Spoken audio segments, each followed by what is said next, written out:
ikintu cyose biribwa ngo ikintu cyose n'umwanya wacu. Hari igihe cyo gutwenga, igihe cyo kurira, igihe cyo kwirinda gumbirana n'igihe cyo guterurana. Rero kano kanya rero turi mu gihe ciki, igihe cyo kwirinda kugumbirana, kubera murabizi yuko hari virus ateye ku isi yitwa coronavirus. Ariko kuri YouTube naho ni kubonyeza tu subscribe, share, comment na like kuri Yakini Studio Entertainment.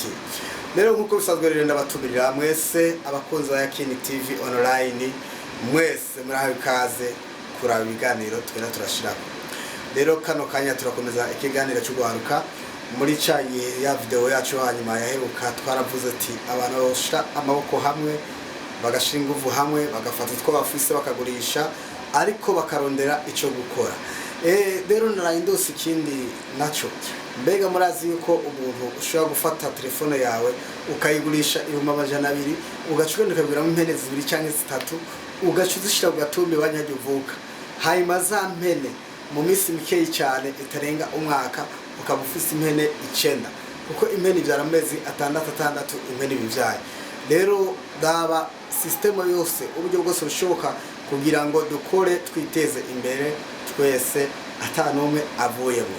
Rero nagira amanure uno munsi gwaruka tandukanye, hari ugwaruka burwa kumarigara, hari nabo nkunda gucako keshi, ariko va kumarigara kora ibikorwa by'amoko yawe, Imana izobihezagira.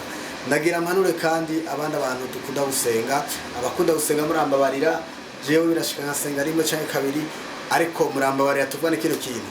Nukuri abantu bakunda gusenga Imana bariko barata imico nakaranga by'idini canke by'imizerere yabo. Uno munsi umuntu asenga ni uguranye amafaranga adashobora gusubiza.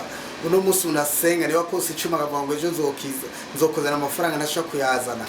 Nukuri turakwiye kwisubira ko abantu byitwa ko dusenga, abantu twizera Imana. Ubu twebwe mu makampu natandukanye dusaye twizera abantu batije abarushengero kurusha abije abarushengero. Muri ko murata ubwizigirwa kuba murongoye. Mbega intama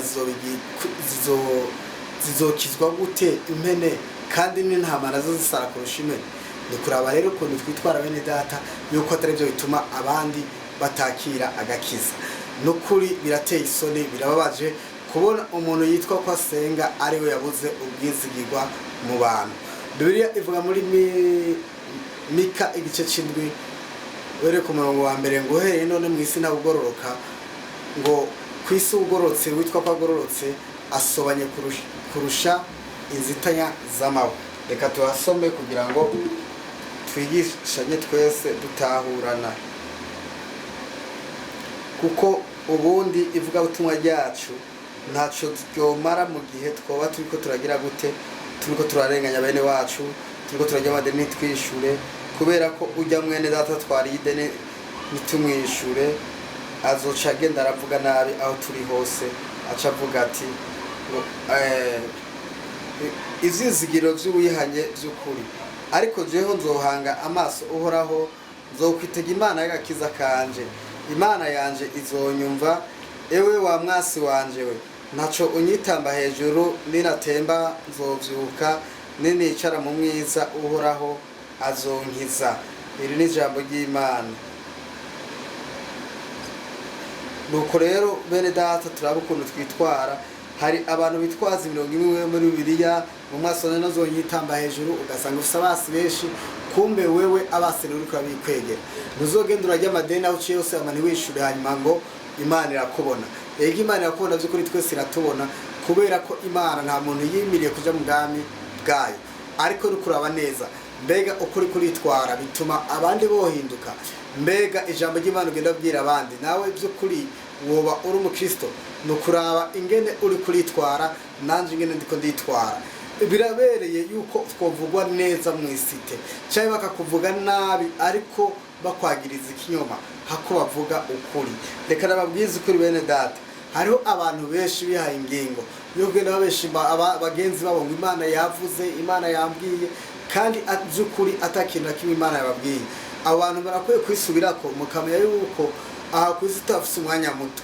Urashobora guhemuka kubera ubugari bw'umunsi umwe ukabura ubugingo bw'igihe cyawe cyose, ariko ibuka ko Imana ikuzi nanje inzi, izi mu mutima wanje, izi no mu mutima wawe.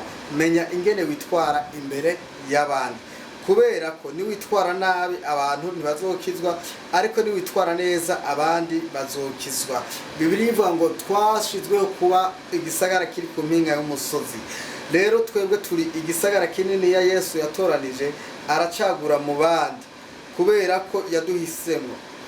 Rero ntidukwiye kwitwara uko bitabereye. Kuri uwo munsi bazoza kuri wewe bavuye muri Ashuri no mu bisagara byo muri Egiputa, uhereye muri Egiputa ugashitsa kuri rwa ruzi, uhereye ku kiyaga ugashitsa ku kindi, uhereye ku musozi ugashitsa ku wundi. Yamara isi izohinduka umusaka kubwo abayibako bahowe ivy'ibikorwa vyabo vyamuje.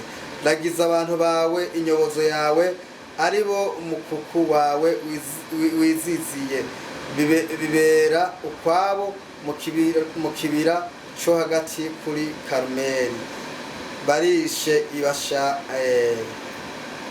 Barishe ibashani n'i Gileyadi ngo mu gihe ca kera. Nzokwereka ibitangaza nk'ivyo mu gihe wava mu gihugu ca Egiputa. Aha Abisirayeli bariko baributswa ingene bavuye muri Egiputa, ariko bakabandanya kubabaza Imana. Imana igenda idukorera ibintu byinshi byiza, ariko tugenda tuyibabaza twebwe kubera ko tuyicumura ko kesha. Turakwiye kwisubira ku bene data, tugasubira ku murongo Imana idushakamo nubwo bitugora. Ariko Pawulo yavuze ngo nabari mwebwe mwisuzuma ko muhagaze canke mugize gute mutemvye. Reka dusome ijambo ry'Imana muri igitabo c'Abaroma. Reka turabire hamwe igitabo c'Abaroma igice cyaho ca mbere. Haravuga ngo Paul umugorano wa Yesu Kristo nahamagariwe kuba intumwa, narobanuriwe ubutumwa bwiza bw'Imana ubwo yasezeraniye kera mu kanwa kabo yavugisha mu vyanditswe vyera, buvuga ivy'umwana wayo yavutse mu ruvyaro rwa Dawidi mu buryo bw'umubiri, yerekanwe ko ari umwana w'Imana mu buryo bwa mpwemu yera. Ukuzuka kwiwe kwavyerekanishije ubushobozi, niwe Yesu Kristo umwami wacu. Niwe yaduhesheje ubuntu no kuba intumwa kubw'izina ryiwe, kugira ngo mu mahanga yose habemwo abumvira Imana, babiheshwa no kwizera. Kandi namwe muri bo mwahamagariwe kuba aba Yesu Kristo. Ndabandikiye mwese muri Roma mukundwa n'Imana, mwahamagariwe kuba abera. Ubuntu bube muri mwebwe n'amahoro biva ku Mana Data wa twese no ku Mwami Yesu Kristo. Amen. Bene data, Pawulo ngaho ariko yandikira ishengero ry'i Roma, arababwira ati mwahamagariwe kuba abera, mwahamagariwe kuvuga ubutumwa bwiza. Ubutumwa ni iki rero?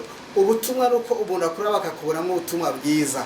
Nukuri ingene turiko turitwara kino gihe twebwe abantu bamenye Imana, biriko biratuma abantu benshi badakizwa, ahubwo n'abashoboye kuduga basubira inyuma. Mbere igihe kimwe sinzi ukuntu nageze gutya, abantu barambesha ko Imana yababwiye ariko atari yo bababwiye. Ico gihe nakomeretse mu mutima wanje, biranca intege mu rugendo narindimo. Mwene data, nukuzaraba ikintu cyo kuvuga ngo Imana yavuze vy'ukuri itakubwiye urahora.